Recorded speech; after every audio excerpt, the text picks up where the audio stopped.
I thought I knew my wife, but a single email turned my entire world upside down.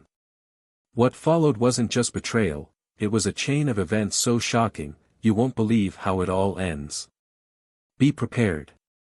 That was the motto Nick grew up with in the Boy Scouts, ingrained into his psyche alongside the Scout law. Scouts were meant to embody reliability, loyalty, helpfulness, friendliness, politeness, kindness, obedience, cheerfulness, thriftiness, bravery, cleanliness, and respectfulness. And, as Nick bitterly reflected now, naivety. Maybe even outright foolishness. He didn't know what else to call it after what he had discovered on his wife's iPhone. Typically, Nick never bothered to check Linda's phone, he respected her privacy. It was a boundary he didn't cross, and she knew it. Perhaps that's why she didn't think to safeguard her phone more thoroughly. But Nick wasn't snooping when he stumbled upon the truth. No, he had only picked up her phone to check the name of her hotel in Paris, the one she had mentioned in passing but he couldn't recall. He wanted to surprise her with something romantic, maybe a bouquet of flowers to greet her at the hotel. It felt like the right gesture for a couple who'd be apart for the longest stretch since their wedding 5 years ago. Paris, the city of love, seemed the perfect backdrop for a sweet reminder of his affection. But as it turned out, Paris wasn't where she'd be loving him. Nick hesitated before entering the passcode, a simple one, the date of their wedding. He told himself he wasn't invading her privacy, he was just trying to avoid another argument about forgetting small details. Their conversations had become more strained lately, filled with the type of subtle tension that left him feeling off-kilter. But as he scrolled through Linda's emails, he stumbled upon something unexpected. One subject line caught his eye, it wasn't work-related. The sender was Dwayne, her colleague. Curiosity overcame hesitation, and Nick opened the thread. What he read made his stomach churn. Linda and Dwayne weren't just co-workers. They had been exchanging messages about moonlit walks along the Champs-Élysées, romantic boat rides on the Seine, and making love under the Parisian stars. It wasn't just the betrayal that stunned Nick, it was the audacity of it all. They had used their professional work emails to plan their affair. It was brazen and, in some twisted way, deeply insulting. The realization hit him like a punch to the gut. While he was planning ways to remind his wife of his love, she was dreaming about someone else, in the most romantic city in the world. Linda should have known better. And so should Dwayne. After all, like Nick, Linda was a lawyer, and Dwayne worked as a paralegal at her firm. The three of them had spent countless hours poring over emails during major litigation cases, conducting detailed document reviews for discovery proceedings. They knew all too well how risky written communication could be, especially in a professional setting. There was always some cautionary tale about a pair of foolish colleagues who had an affair, leaving the lawyers to determine whether the indiscretion had any bearing on the case and how to contain the fallout. Nick couldn't believe Linda had ignored that lesson, especially for someone like Dwayne. The truth was, Nick hadn't paid much attention when Linda first mentioned the trip to Paris or the hotel where her team would be staying. He couldn't explain it at the time, but something about the conversation had unsettled him. His instincts, the ones honed by 5 years of legal work, listening to clients dodge the truth and hearing lawyers artfully skirt around it, had picked up on something off. When Linda told him about the trip, her tone had been unusually casual, even dismissive. She described it as a tedious arbitration process, one that would leave them too busy to enjoy anything Paris had to offer. It wasn't just her words that bothered Nick, it was how she said them. She hadn't even looked at him while explaining, brushing the topic off with a kind of frivolity that didn't sit right. Linda knew Paris was one of Nick's favorite cities. It was a place they'd always dreamed of visiting together. He'd even joked about how much fun it would be to show her his favorite spots, as she'd never been there herself. For her to speak so indifferently about the trip struck him as strange, but he hadn't let himself dwell on it. At the time, he couldn't have imagined the worst-case scenario that was now unfolding before his eyes. Nick stared at the email thread on Linda's phone, his heart sinking deeper with every line. And then he saw it, the dagger that twisted in his chest. Why don't you just get rid of the Boy Scout so we can spend more time together without worrying? Dwayne had sent that message last night. It wasn't just betrayal. It was contempt, spelled out plainly in black and white. I feel safe with him, Linda had written. Dwayne's reply cut deep, so why are you sneaking around with me every chance you get? Her response came quickly, because you do it better. Nick's hands trembled as he read the exchange. He had no idea what to do next, but his instincts as a lawyer kicked in almost immediately. First things first, preserve the evidence. He forwarded the entire thread to his personal email and then printed copies of the emails for safekeeping. The pages felt heavier than they should have as he tucked them into a folder and placed them in his desk drawer. Now, he needed a plan. Nick sat in his basement office, replaying the conversation in his mind and feeling the crushing weight of betrayal. He knew he couldn't act impulsively, not yet. Linda and Dwayne would be working on their arbitration case with the rest of the team in Paris, but clearly, they had plans to make the most of their free time. He opened his laptop and began searching for Virginia divorce laws. Some of the details were still fresh in his mind from the bar exam 5 years ago, but he wanted to be sure. Adultery, he read, was grounds for divorce in Virginia and could significantly impact alimony and property division. However, the laws surrounding it were nuanced. He'd need to handle this carefully. Nick heard footsteps upstairs and the familiar sound of the fridge opening and closing. Linda was back from her run. He made a quick decision.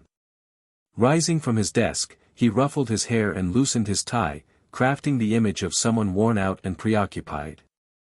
As he walked into the kitchen, he saw her pulling a bottle of water from the fridge. Her shoulder-length brown hair was pulled back into a ponytail, and her skin glowed with the flush of exercise. She looked good, almost annoyingly so. But to Nick, the woman standing there was no longer the one he had loved.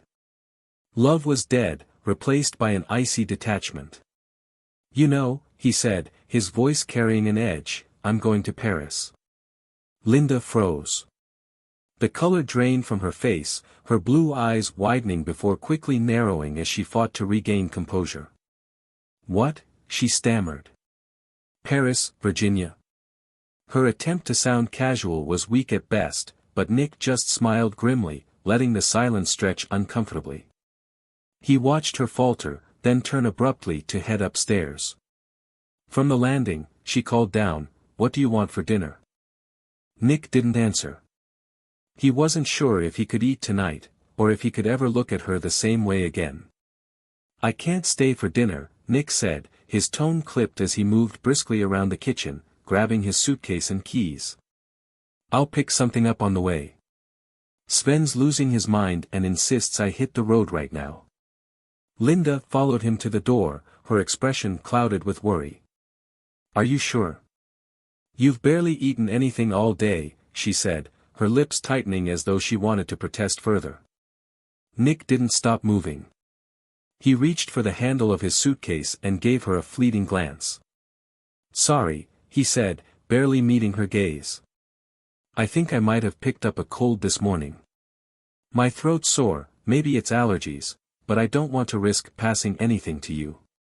Linda hesitated, her lips pursed in anticipation of a goodbye kiss. But Nick kept his distance, using his excuse as a shield. He didn't have the stomach for niceties anymore. Retribution wasn't an option, it was a certainty. The only question was how far he was willing to go. His thoughts were interrupted by the sharp tone of his phone ringing. He didn't recognize the number but answered with impatient curiosity. Yes. Mr. Buford. My name's Sam Granger. I don't think we've met, but I'll get straight to the point, the voice on the other end said with brisk confidence. I'm in the business of buying old houses and redeveloping them into luxury properties. I know, everyone hates it. But people don't mind so much when I offer them a generous check. Nick frowned, half listening. His house was far from perfect, but it had been a place of promise once, a home built for a future he thought would be shared with children.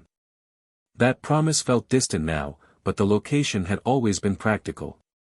Only 20 minutes from the main subway parking lot and a quick 30-minute train ride into the city. It had been a bargain at the time, and he had taken it without hesitation. I'm going to be out of town for the next few days, so I can't guarantee access to the property, Nick replied curtly. That's no problem, Granger said, his tone casual. I've already inspected the outside, and I know the place is a fixer-upper. Let's meet Sunday morning, if that works for you. Nick agreed vaguely, his mind already shifting to other thoughts.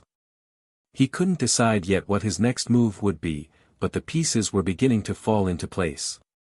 Retribution was no longer a concept, it was becoming a plan. Later that evening, Nick called his old law school friend, Frank. Frank was a no-nonsense divorce attorney who had earned his reputation by tackling difficult cases. Nick recalled a story from their school days about a particularly grim case Frank handled, where his evidence helped secure justice for a stepdaughter against her abusive stepfather when the police failed to act. As Nick explained what he had uncovered about Linda and Dwayne, Frank listened quietly. So, Frank finally said, his tone as sharp as Nick remembered. You're looking to file for divorce? Yes, Nick replied firmly. And you want to go after her hard? Yes, Nick repeated, the weight of the decision solidifying. Good, Frank said. Then let's get started. I know how much he enjoys affidavits and the entire reporting process, Harry said dryly. If you're right, it won't take long for the truth to surface. Nick made another call, this time to Harry, an old law school friend. Is this about the reunion, Nick? Harry answered on the first ring. I've already gotten 5 calls about contributing to their fund. No, Nick replied, his tone serious. I want to hire you. Linda's cheating, and I want to burn this to the ground. Harry was quiet for a moment before he responded. Come by tomorrow. I know it's Sunday, but I've got paperwork to sort out at the office anyway. Let's make it happen. Nick hung up and exhaled. There was no going back now. He then made one last call, this one to an old flame, someone who had once been much more than a friend. When the line connected, she answered casually. Nick? It's been a while. What's up? I need a favor, Nick said, wasting no time. There was a pause on the other end before she replied, her tone light but curious. What do you need? Nick explained the situation briefly but clearly, laying out what he needed from her. There was silence for a moment, then a burst of laughter. Wow, she said after catching her breath. You always had a way of making things interesting. All right, I'm in. Nick could hear the smile in her voice, and for a fleeting second, he felt a strange mix of nostalgia and bitterness. Later that evening, Nick found himself at a bar, trying to drown his thoughts in tequila. He'd picked a quiet spot and ordered from the top shelf, wanting nothing but solitude. The waitress returned with the bottle and pointed toward the bartender, who saluted Nick from behind the counter. Nick raised his glass in return, then poured himself another drink. He stared at the bartender for a moment, a flicker of recognition passing through his foggy thoughts. It took him a moment, but the memory surfaced, the bartender was someone from his past. As the night wore on, Nick listened to the bartender recount a story that left him chilled. You know, he didn't just lose everything. He was beaten so badly in prison that they don't think he'll walk again, or eat solid food for the rest of his life, the bartender said, his voice low and measured. Nick felt a shiver run through him. The bartender had a small smile as he spoke, a faint, eerie calmness that Nick couldn't quite place. He poured himself another drink, the bartender's words settling uneasily in his mind. I didn't hear about that, Nick said, his voice measured. The bartender shrugged nonchalantly. Old news. Yesterday's gossip, he said, wiping down the counter. Then, with a sly grin, he asked, what brings you to El Mariachi alone on a Saturday night, Nick? Where's your charming wife? Nick hesitated before answering, then shrugged. Poor operational security on her part, I suppose, he muttered. The bartender tilted his head, studying Nick. Any man in your situation has to ask himself what he really wants. So tell me, Senor Nick, what is it? What do you want more than anything in the world, other than money, of course? If you could choose your revenge, what would it be? Nick didn't even blink. I want to hit her in the nose so hard it breaks. I want to hit her in the face so hard that both her eyes go black. She has a very beautiful face, very expressive, and I want to take that away from her. The bartender's smile didn't falter, but his eyes grew colder, almost predatory. Direct. I can appreciate that, he said, nodding slightly. But you must understand, Senor Nick, there's more to revenge than violence. Helping someone in need, someone like my cousin, for example, brings its own kind of satisfaction. My family owes you a debt for that. Nick squinted at him, puzzled. I'm sorry. I don't think I remember your name. The bartender's smile widened into something sharper, almost menacing. Some people call me El Diablo, he said, his tone even. Nick's stomach churned. El Diablo? The devil? The bartender nodded but didn't elaborate. Instead, he leaned closer. One question for you, Senor Nick, he said, his voice dropping into a whisper. Is there any chance of reconciliation? Forgiveness? Mercy? I need to know now. I don't want to hear later that you've changed your mind. Their eyes locked, the bartender's shark-like grin fading into a solemn expression. Nick met his gaze and took a deep breath, steadying himself.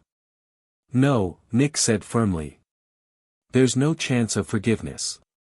No chance of mercy. El Diablo nodded once, slowly.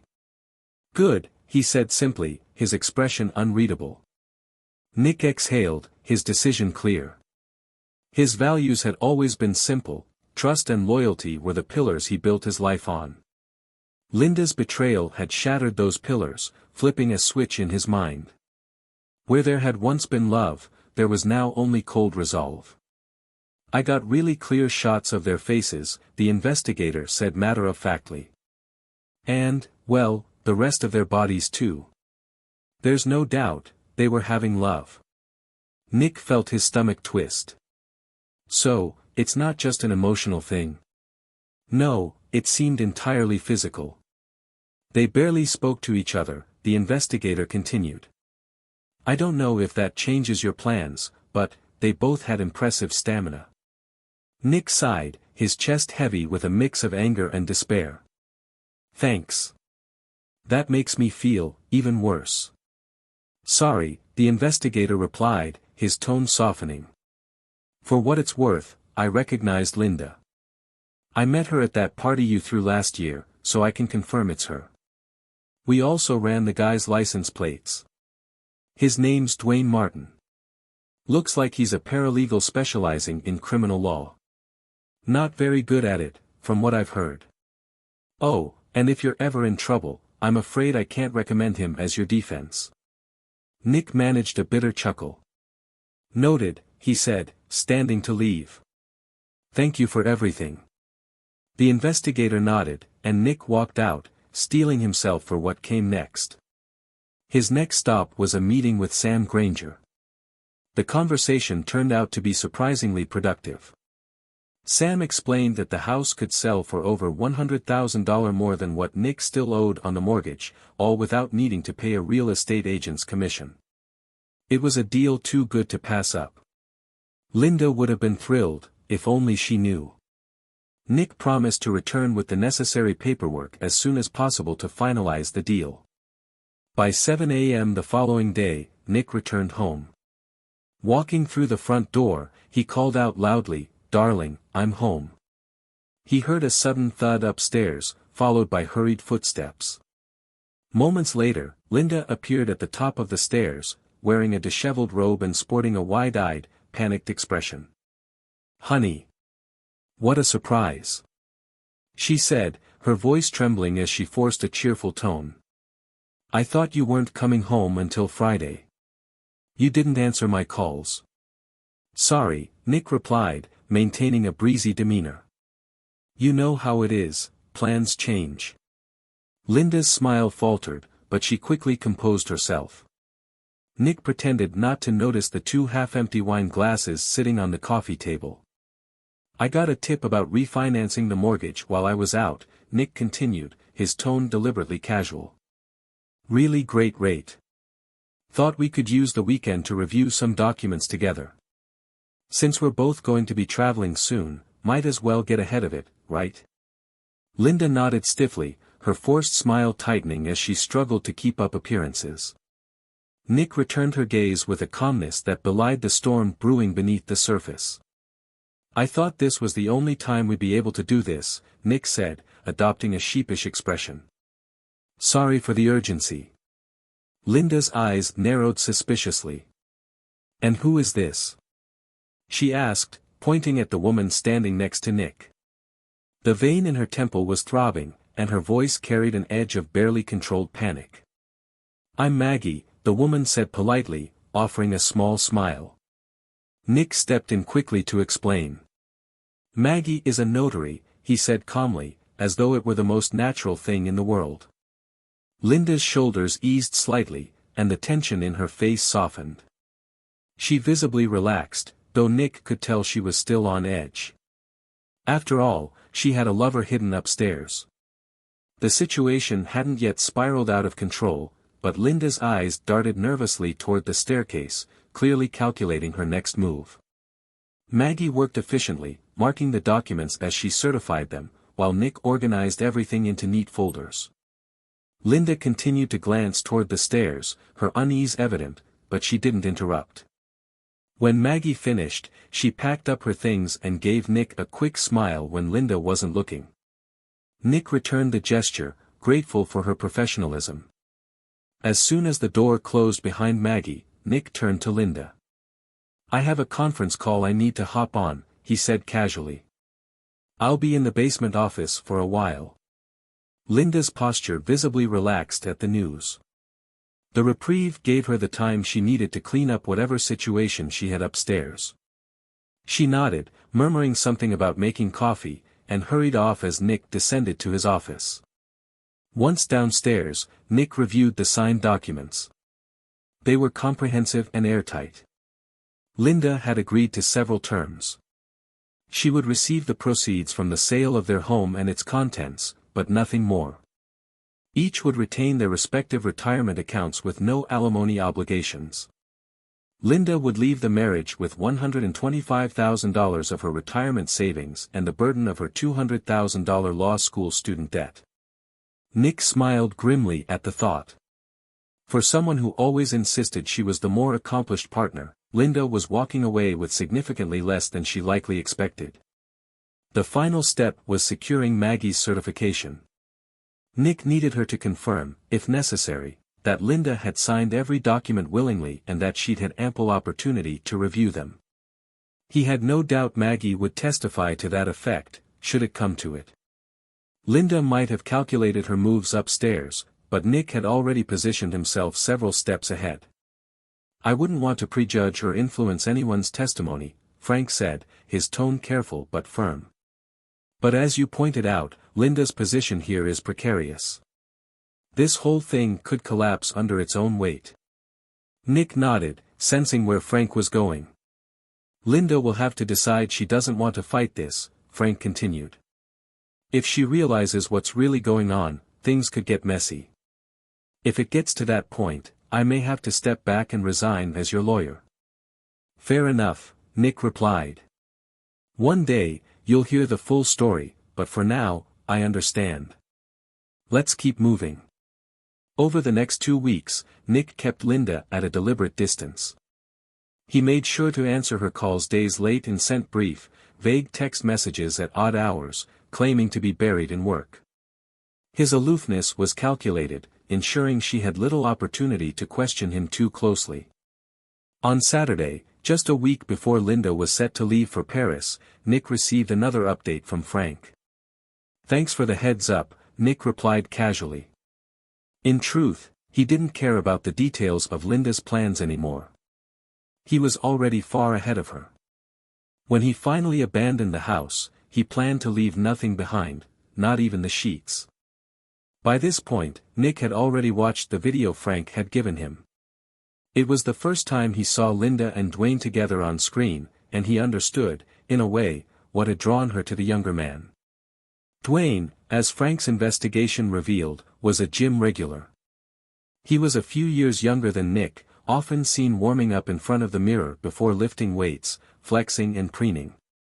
Beyond his looks, though, Nick couldn't see much else that would make Dwayne worth the destruction of a marriage. Nick dealt with the memories of his failed relationship in his own way. One evening, he walked to the fire pit in the backyard, carrying a box filled with photos, an old album, and a dress Linda had once worn during one of their happiest vacations. He arranged the items carefully atop the charcoal, poured lighter fluid over them, and struck a match. As the flames consumed the contents of the pit, Nick stood back, watching the photos curl and disintegrate in the fire. Each image, of smiles, hugs, and joyful moments, burned to ash. It felt cathartic, almost cleansing. When the fire finally died down, Nick felt a sense of closure begin to settle. The next day, Nick finalized the sale of the house. Using the power of attorney Linda had so trustingly signed, he completed the paperwork without her presence. Everything went smoothly, and soon, the property was no longer his, or hers. It was a fitting step toward the end of their shared life. Nick had moved every piece into place, and now all that was left was to watch it all unfold. Throughout this time, Nick ignored every attempt Linda made to contact him. He didn't answer her calls, respond to her texts, or acknowledge her emails or voicemails. Even when her friends and relatives reached out, Nick only sent brief replies, stating he was busy and traveling.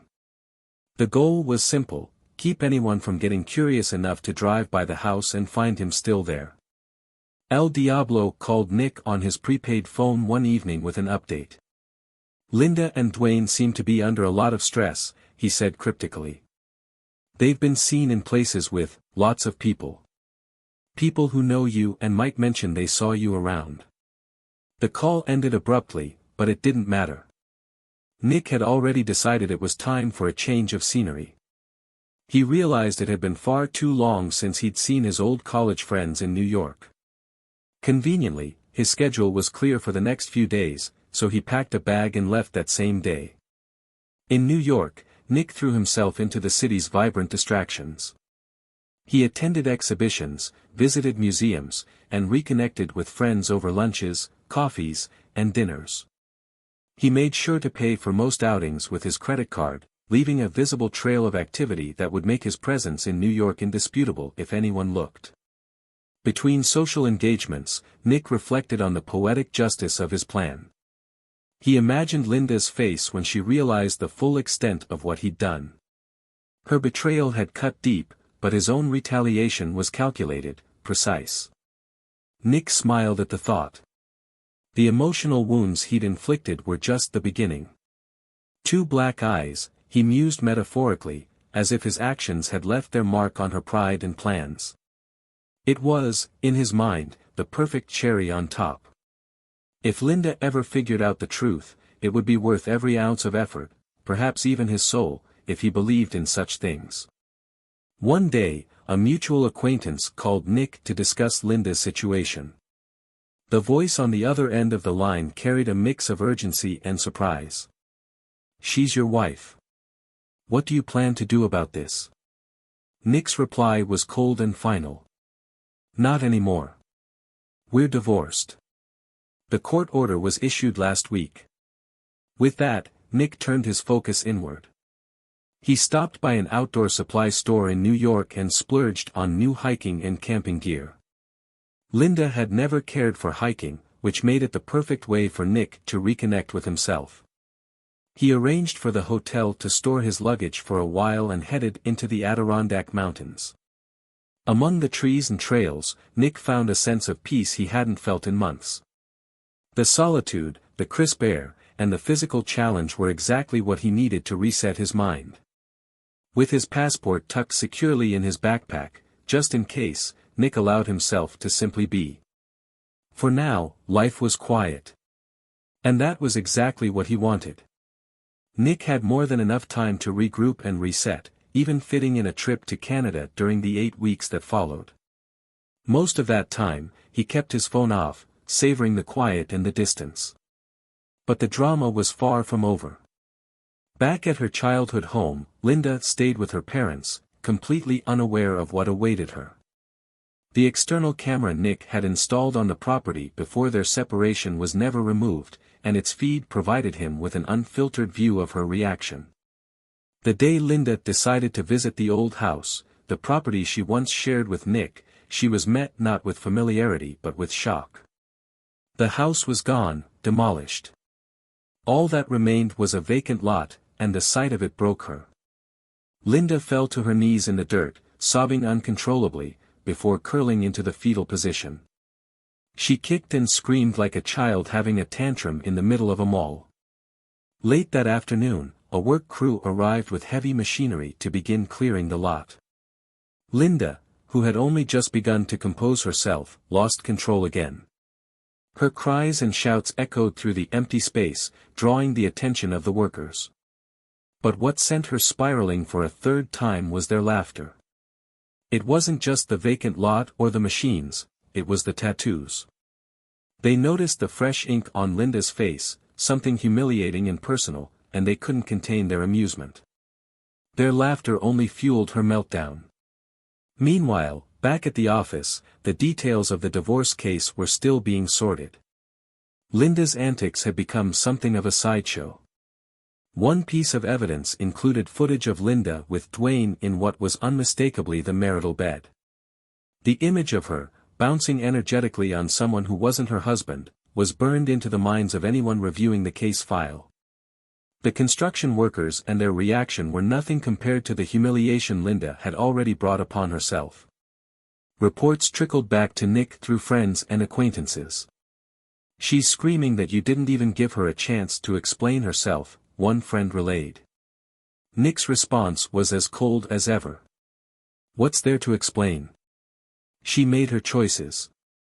Now she's dealing with the consequences." Linda's narrative grew more chaotic. She was furious about the house being sold, incredulous that her wedding dress had been burned, and baffled by the series of events unraveling around her. She even started shouting about Dwayne's mysterious injuries. "I told her it had nothing to do with you," the friend added. "I said, Nick was out of town as far as I know. Maybe Dwayne ticked off someone else, maybe another husband or a girlfriend who thought Linda was taking him away." But she wasn't listening. She was too busy screaming. Nick heard all of it with quiet satisfaction. Everything had fallen into place, and Linda was reaping exactly what she'd sown. "I told them they knew where the Fairfax Police Department was," Harry said dryly, "if they had a criminal case they wanted to discuss. Otherwise, there wasn't much else to say." Nick chuckled, but Harry wasn't done. "Then things got even better," he continued. "Apparently, they hired a taxi at the airport, but something went wrong. Next thing the guy knew, he was in the hospital, with Linda." Nick raised an eyebrow. "Linda?" "Yep," Harry confirmed. "She woke up in some seedy hotel room, had been hit in the face, and ended up at the hospital too. The room was charged to her credit card, minibar, room service, the whole mess. From what I've heard, it wasn't pretty." Nick grinned at the irony but kept his voice neutral. "Interesting. Did they find anything useful?" "Not really," Harry replied. "Apparently, the hotel manager mentioned that New York cops checked out your stay at the hotel too, but your alibi was solid. Your friends vouched for you, said you were all over the city, keeping a very active schedule." Nick gave a small shrug. "Good to know. It's always nice when plans work out." Harry smirked. "One day, Nick, you'll have to tell us how you managed to keep everything together through this mess." Nick's smile didn't waver. "Coped with what? I'm a Boy Scout, remember?" Later, as Nick left the meeting, he found Maggie waiting for him in the car. She looked at him with a mix of exasperation and amusement. "I have to say, I'm a little annoyed," she began. "Oh. No one even asked me if I'd actually certified the documents," she continued. "Or if Linda had read them before signing. For the record, I was fully prepared to say I saw her study each one carefully before she signed." Nick chuckled. "But you can't say how much time she spent on each one, right?"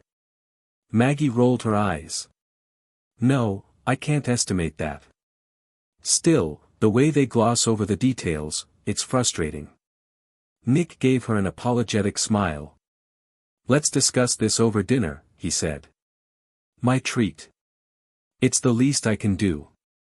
Maggie's lips curved into a small grin. "All right. But you're picking the place. Somewhere good." "Done," Nick replied, already pulling out his phone to make a reservation.